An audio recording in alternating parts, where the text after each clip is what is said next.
Que alegria estar com vocês nessa noite. Nós realmente tivemos um tempo muito precioso nesses últimos dias, desde sexta-feira, ali reunidas em Ponta Porã. Foi um tempo da graça de Deus derramada sobre nós. Nos sentimos motivadas a olhar as coisas sob a perspectiva do alto. E é uma alegria estar com vocês nessa noite. Depois de tanto tempo, eu acredito que se passaram cerca de 10 anos desde que eu estive aqui a última vez. E é muito bom saber que Deus está operando grandes coisas aqui em Dourados. E esse rebanho se multiplicou. Que grande bênção. Abra sua Bíblia comigo no Evangelho de Lucas, capítulo 5.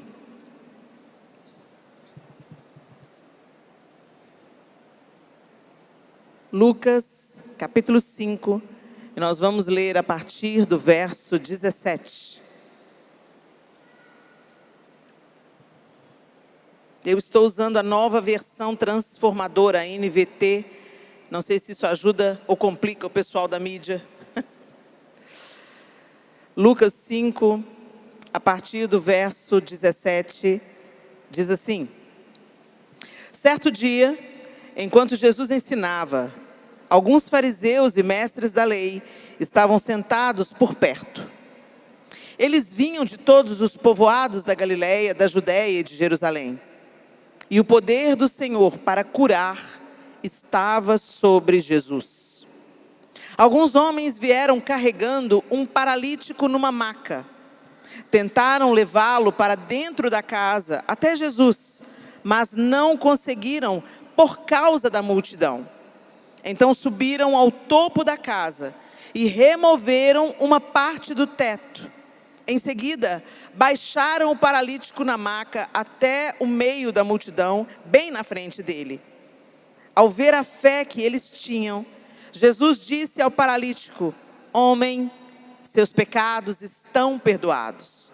Mas os fariseus e mestres da lei pensavam: quem ele pensa que é? Isso é blasfêmia. Somente Deus pode perdoar pecados. Jesus, sabendo o que pensavam, perguntou: Por que vocês questionam essas coisas em seu coração? O que é mais fácil dizer? Seus pecados estão perdoados? Ou levante-se e ande? Mas eu lhe mostrarei que o Filho do Homem tem autoridade na terra para perdoar pecados. Então disse ao paralítico: Levante-se, pegue sua maca e vá para casa. De imediato, à vista de todos, o homem se levantou, pegou sua maca e foi para casa, louvando a Deus. Todos ficaram muito admirados e cheios de temor, louvaram a Deus, exclamando: Hoje vimos coisas maravilhosas.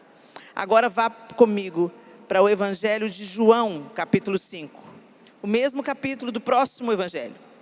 João, capítulo 5. A partir do verso 1, o texto diz assim: Depois disso, Jesus voltou a Jerusalém para uma das festas religiosas dos judeus. Dentro da cidade, junto à porta das ovelhas, ficava o tanque de Betesda, com 5 pátios cobertos. Ficavam ali cegos, mancos e paralíticos, uma multidão de enfermos, esperando um movimento da água, pois um anjo do Senhor descia de vez em quando e agitava a água. O primeiro que entrava no tanque, após a água ser agitada, era curado de qualquer enfermidade que tivesse. Um dos homens ali estava doente havia 38 anos. Quando Jesus o viu e soube que estava enfermo por tanto tempo, perguntou-lhe: Você gostaria de ser curado? O homem respondeu: Não consigo, Senhor, pois não tenho quem me coloque no tanque quando a água se agita. Alguém sempre chega antes de mim. Jesus lhe disse: Levante-se, pegue sua maca e ande. No mesmo instante, o homem ficou curado. Ele pegou sua maca e começou a andar.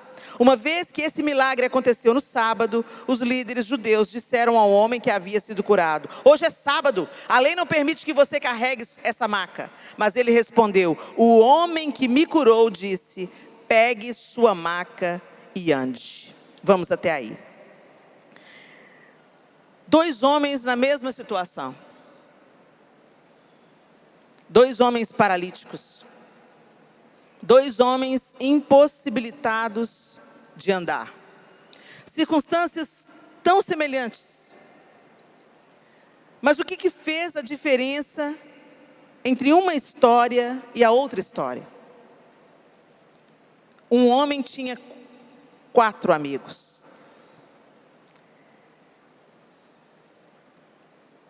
Sabendo que um amigo tinha necessidade, precisava de um milagre,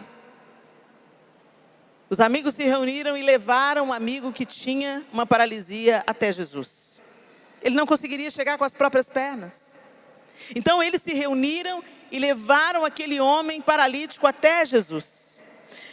Mas quando eles chegaram onde Jesus estava, eles não conseguiam chegar até Jesus por causa da multidão.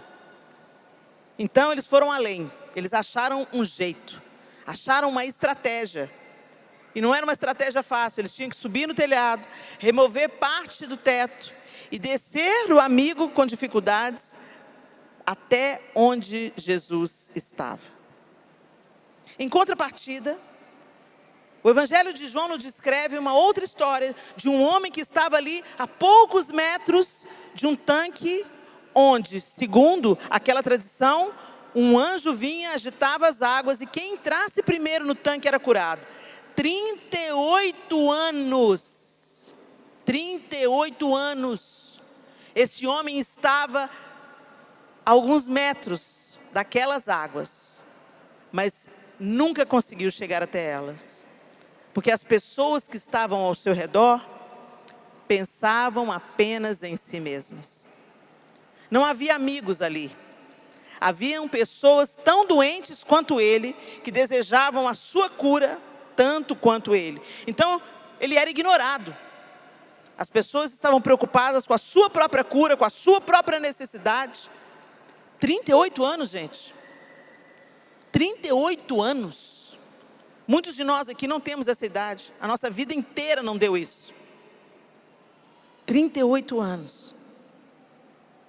A poucos metros da sua cura. Mas ele disse para Jesus: eu não consigo. Porque sempre que a água se agita, alguém entra antes de mim. Por que eu estou trazendo essa história para vocês hoje, meus irmãos? Porque nós vivemos em um tempo de extremo individualismo. Onde nós somos encorajados primeiro, parece um bom discurso. Cuide de você para você poder cuidar dos outros. Parece uma verdade confortável. Para eu cuidar dos outros, eu primeiro tenho que cuidar de mim mesmo. E eu não vou dizer que isso é totalmente mentira, não. Isso tem uma dose de verdade. Mas cuidado com as meias verdades. Porque quando a gente olha para um outro texto, que também está em João capítulo 15, do verso 12 ao 17, diz assim: este é meu mandamento, amem uns aos outros como eu amo vocês. Não existe amor maior do que dar a vida por seus amigos. Vocês serão meus amigos se fizerem o que eu ordeno. Já não os chamo de escravos, pois o Senhor não faz confidências a seus escravos. Agora vocês são meus amigos, pois eu lhes disse tudo o que o Pai me disse. Vocês não me escolheram, eu os escolhi. Eu os chamei para irem e produzirem frutos duradouros, para que o Pai lhes dê tudo o que pedirem em meu nome. Este é o meu mandamento: amem uns aos outros. Então, peraí. Jesus não nos amou quando nós estávamos prontos. Jesus não nos amou quando nós éramos dignos desse amor, merecedores desse amor, ou quando estávamos prontos a corresponder a esse amor. Jesus nos amou quando nós estávamos mortos nos nossos delitos e nos nossos pecados. E porque Ele nos amou, nós o amamos. Nós o amamos porque Ele nos amou primeiro. E eu quero perguntar para vocês, meus irmãos, que tipo de amor nós temos exercido em relação aos nossos amigos? A gente escuta muito falar no ambiente da igreja que a gente deve caminhar com aqueles que desejam Deus, que a gente deve escolher para serem nossos amigos e andar lado a lado conosco, aqueles que também creem, aqueles que vão nos ensinar, aqueles que vão nos inspirar, aqueles que vão nos fortalecer. E isso é muitíssimo importante. E não é mentiroso, é verdadeiro. Com quem nós andamos muitas vezes vai definir se nós vamos permanecer ou se nós vamos fraquejar. Mas hoje a pergunta é outra: que tipo de amigo você é? Que tipo de influência você exerce? Que tipo de pessoa você é? Será que você é uma pessoa tão ocupada com a sua própria condição, com a sua própria dor, com as suas próprias dificuldades, seus próprios problemas, como muitos daqueles adoentados à beira do tanque de Betesda? Quando nós deixamos nos governar pelo nosso problema, pela nossa dor, pela nossa falta, pela nossa necessidade, nós nos fecharemos em nós mesmos e nos tornaremos pessoas egoístas e totalmente distantes daquilo que Deus desenhou para nós. Mas à medida em que nós não olhamos apenas para a nossa dor, apenas para aquilo que nos falta, apenas para aquilo que nos é necessário, mas olhamos também para aquele que está caminhando conosco, para aquele que Deus trouxe para perto de nós, para aqueles que também necessitam de cura, também necessitam de bálsamo, também necessitam de consolo, e a gente se esforça para apresentar a eles Jesus. Isso pode definir a vida e a morte. Eu fico imaginando aqueles homens. Tem uma música do Estênio Márcio que descreve de uma forma poética esse episódio em que os amigos descem o homem por cima do teto.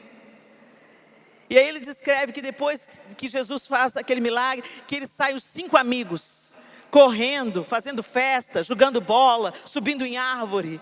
A imaginação, a Bíblia não descreve isso, o que aconteceu depois, mas a imaginação do Estênio, certamente motivado pela inspiração dessa amizade sacrificial. Não, nosso amigo tem um problema, nosso amigo tem uma necessidade, e Jesus pode curá-lo, Jesus pode mudar o destino dele, Jesus pode fazer o que nenhum de nós pode. Mas o que nós podemos fazer? Nós podemos levá-lo até Jesus. Nós pensamos muito em quem são os nossos amigos, em quem nós preferimos como nossos amigos. Nós escolhemos o nosso ciclo de amizade, muitas vezes focados no nosso próprio interesse. O que eu ganho com isso? Fulano vai me servir, fulano vai me ser útil, fulano tem muitos talentos, fulano tem dinheiro, fulano tem posses, fulano tem uma casa na praia, eu quero ser amigo dele. Ou será que nós estamos sendo movidos por aquilo que moveu o coração de Jesus? Por aquilo que moveu o coração daqueles 4 amigos, que não mediram esforços, que não pararam na primeira oposição. Havia uma multidão entre eles e Jesus, havia uma multidão entre a necessidade do amigo paralítico e Jesus. Mas eles procuraram até achar uma maneira, mesmo que ela lhes parecesse difícil, mesmo que ela lhes parecesse sacrificial, eles subiram naquele teto. O texto não diz para a gente detalhes de como eles subiram, se foi difícil subir, como eles removeram o telhado, mas o texto nos diz claramente que eles alcançaram sucesso. A maca foi descida no lugar onde Jesus estava. Os pecados daquele homem foram perdoados. E a sua enfermidade foi curada. Jesus queria tanto curar esse que foi levado pelos amigos, como queria curar o outro que não tinha amigos. Jesus está sempre interessado em curar.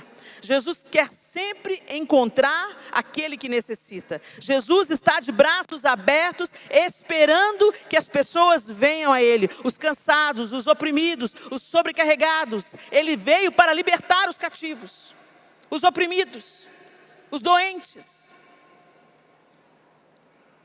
Mas muitas vezes, meus queridos irmãos, Deus coloca pessoas aleijadas, Entenda o que eu estou dizendo. Aleijadas na alma. Aleijadas na mentalidade. Aleijada nos comportamentos, nos vícios. Pessoas debilitadas. Pessoas que vêm de uma história traumática. Pessoas que vêm de dores. Pessoas que vêm de rejeições. Ou pessoas que viveram uma vida boa, mas de repente a adversidade veio sobre a casa delas.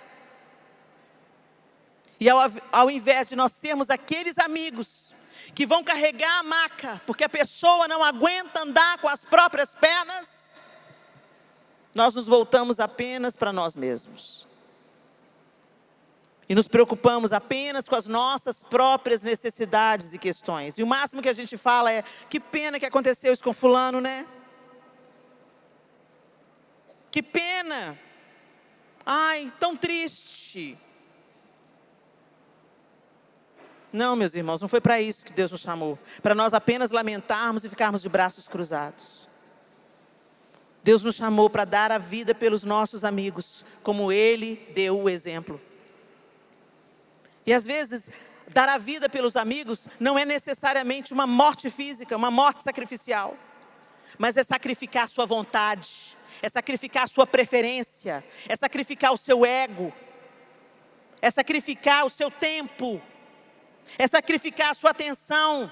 Ah, não, Helena, eu estou cansado de investir nessa pessoa. Dá muito trabalho. E você pensa que você não dá não, querido? Você não pensa que Deus investe pesado em você?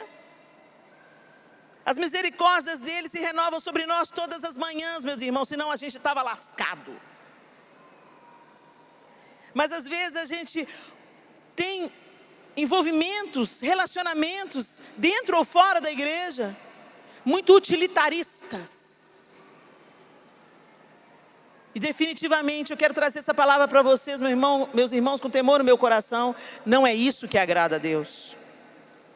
Deus não quer que nós nos utilizemos dos outros. Sabe por quê? Porque senão no dia que aquele irmão parar de ser útil,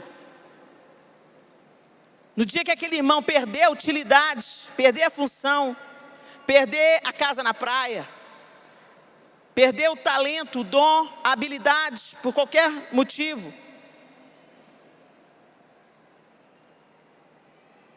ele se tornará descartável. A gente sente muito. Alguém aqui já sentiu a dor de ser descartado? Alguém aqui já sentiu a dor de...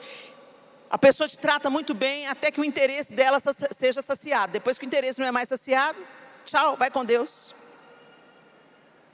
É amargo. Eu já senti isso. É amargo. É amargo você se sentir uma coisa, um objeto,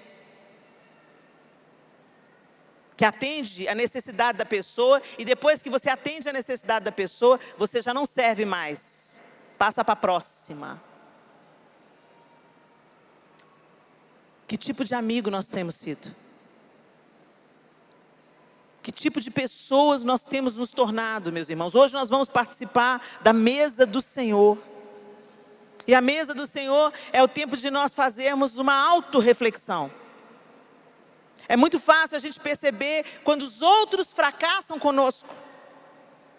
Mas será que nós temos percebido como nós temos fracassado com os nossos amigos e nossos irmãos? Será que você tem percebido as faltas, as ausências, e você tem tentado reparar? Eu contei para as mulheres lá uma história, eu vou contar para vocês novamente. Há uns anos atrás, uma pessoa próxima a mim, eu fazia o programa, eu gravava um programa de televisão, e essa pessoa era a esposa do diretor do programa, e ela me vestia, ela era uma pessoa que tinha todo o interesse de me servir, e ela arrumava patrocínio para que eu usasse as roupas, não precisasse de usar as minhas roupas nos programas, mas que eu usasse as roupas emprestadas. Ela pegava as roupas, ela trazia as roupas, depois ela levava as roupas para a loja. Ela era uma pessoa muito serva.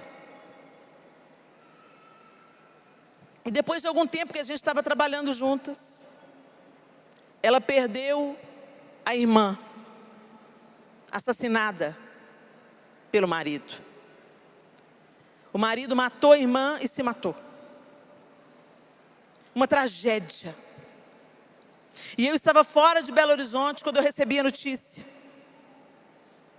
Eu não sabia os detalhes, que tinha sido um crime, mas eu sabia que ela tinha sido assassinada. Eu não sabia que era pelas mãos do próprio marido e que o próprio marido tinha tirado a própria vida.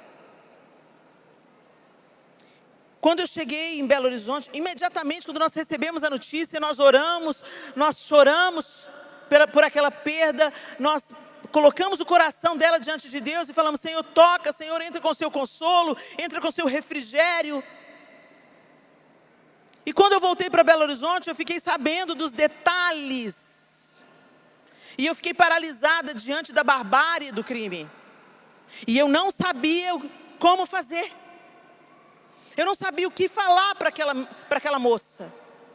Eu não sabia que palavras de consolo eu iria dizer.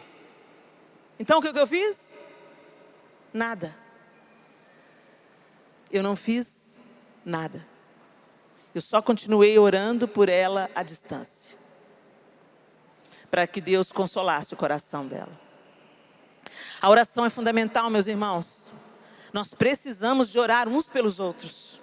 Você pode ter certeza, quando você ora por alguém, Deus vai pegar aquela oração e vai manter aquela pessoa de pé. Não subestime o poder da oração.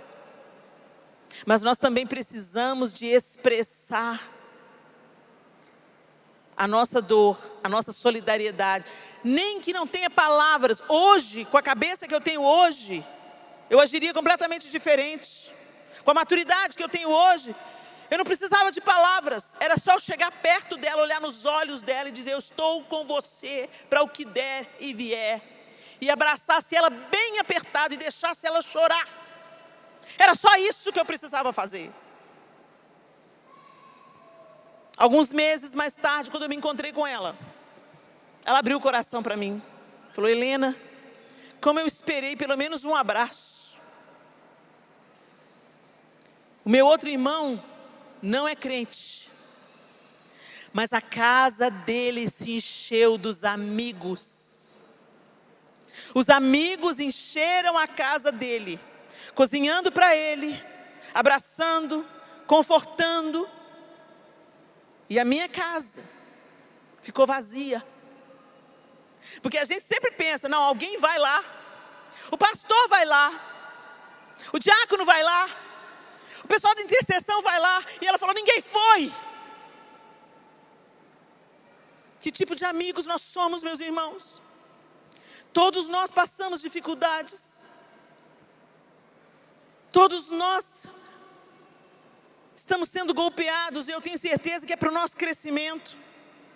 Todo mundo que eu tenho conversado nos últimos tempos tem aberto o coração comigo e dizendo: meu Deus, quanta luta, Helena, eu estou passando por isso. Com todo mundo que eu sento, todo mundo está atravessando alguma coisa. Seja no casamento, seja na família de origem, seja nas finanças, seja na comunidade da fé. Às vezes na empresa, está quebrando, está falindo, tantas circunstâncias, o filho desviado do evangelho, tantas circunstâncias acontecendo. Mas uma coisa que eu tenho percebido: muitas dessas pessoas estão atravessando o vale sozinhas. Enquanto o Senhor nos ordena, amem uns aos outros. E o amor é, gente, o que o amor faz. Não é só dizer eu te amo. Eu posso dizer eu te amo para o meu marido e ignorar ele o dia inteiro. Eu posso dizer eu te amo para o meu marido e não satisfazer as necessidades que ele tem. Não cuidar dele. Não cuidar da casa. Isso não é amor. Se eu amo, eu sou leal a ele. Se eu amo, eu me submeto a ele. Se eu amo, eu sirvo ao meu marido quando eu cuido da minha casa, quando eu cuido dos meus filhos. Se ele me ama, ele se importa comigo. Ele também supre as minhas necessidades. Ele também me protege e me cuida. O amor é o que o amor faz, meus queridos. E nós, como cristãos, como igreja do Senhor, nós temos falhado miseravelmente, porque usamos uns aos outros, mas não amamos uns aos outros. Nos utilizamos uns dos outros, enquanto nos convém. Mas quando o outro mais precisa de um abraço, de uma palavra de encorajamento e de consolo, a gente dá as costas. E hoje é dia de conserto. Hoje é dia de reparação. E eu não vim aqui te acusar, eu vim aqui te acordar. Eu vim aqui te acordar, meus irmãos. Porque muitos dos nossos irmãos não estão permanecendo porque se sentiram negligenciados e abandonados. E aí a gente pode falar, mas pelo amor de Deus, para de mimimi. Tira o olho do homem e coloca o olho em Deus, porque Deus nunca falha. Então por que o apóstolo Paulo falou, sede meus imitadores como eu sou de Cristo? Fica fácil, né? A gente lavar as mãos e dizer, não, eu sou humano, não consigo ser perfeito. Nós somos humanos, imperfeitos sim. Mas isso não nos dá razão para nós sermos negligentes. Isso não nos dá razão para nós descartarmos. Quem fracassou, quem caiu, quem tropeçou, ou quem está vivendo debaixo de um peso tão grande, que não consegue nem respirar direito. Amar é tratar o outro do jeito que nós gostaríamos de ser tratado. E para isso a gente não precisa de gostar, nem de ter afinidade. Amar não está condicionado aos nossos sentimentos. Amar é uma ordenança.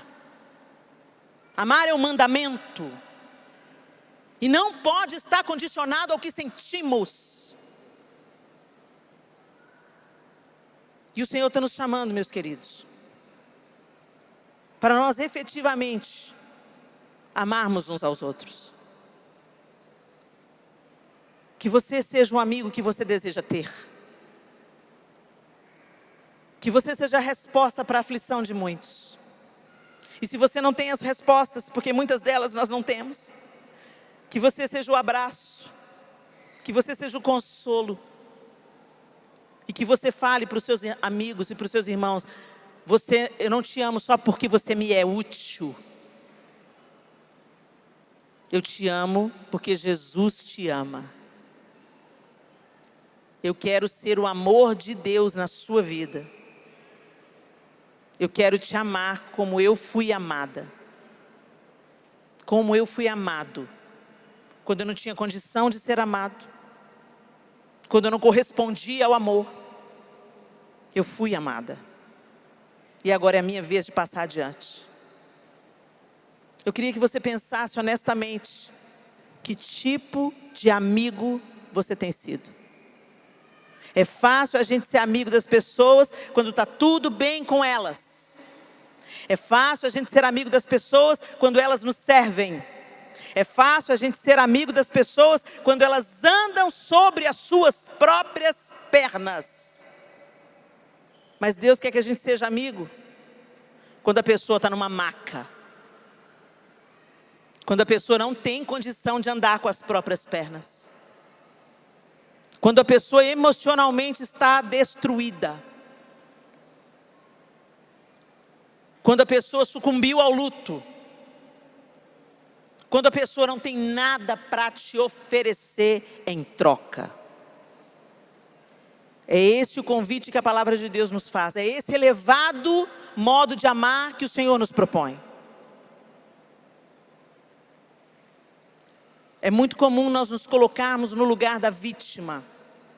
Sempre quando eu prego sobre Davi, sobre a batalha de Davi enfrentando Golias, eu falo que antes de Davi enfrentar Golias, ele teve que enfrentar seu irmão primogênito, Eliabe. E aí quando eu falo, muitas vezes antes de vencer o gigante, você vai ter que vencer uma situação dentro da sua casa. Davi teve que vencer seu irmão mais velho primeiro, que o desprezava, que o invejava. E aí todo mundo se coloca no lugar de Davi. É isso mesmo. Lá em casa é uma luta, todo mundo me rejeita. Mas às vezes, meu irmão, você que é o Eliabe. Você que tem palavras de rejeição. Que esse pensamento nos leve hoje a uma autorreflexão honesta. Com que amor nós temos amado? Porque fomos alcançados com amor absurdo, inexplicável, imensurável. E esse amor nos capacita a amar, mesmo quando somos imperfeitos. Mesmo quando fracassamos. Naquele dia que a minha amiga disse para mim, eu fiquei esperando um telefonema que fosse. Eu me senti uma miserável. E eu pedi perdão para ela. E eu falei, Deus, que me sirva de lição. Que eu não seja paralisada pelos meus medos.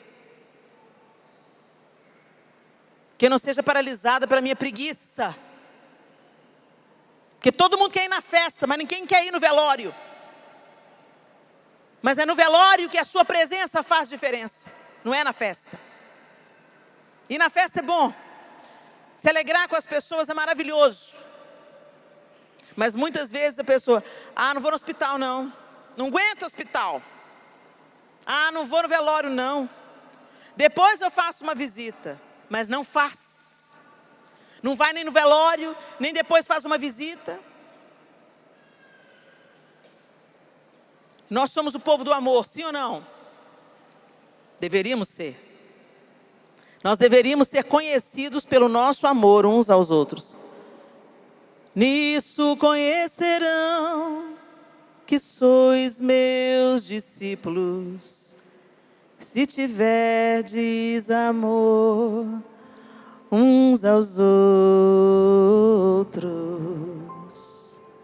Novo mandamento eu vos dou, que vos ameis uns aos outros, como eu vos amei, que vos amei uns aos outros, como eu vos amei. Nisto conhecerão que sois meus discípulos, se tiverdes amor uns aos outros.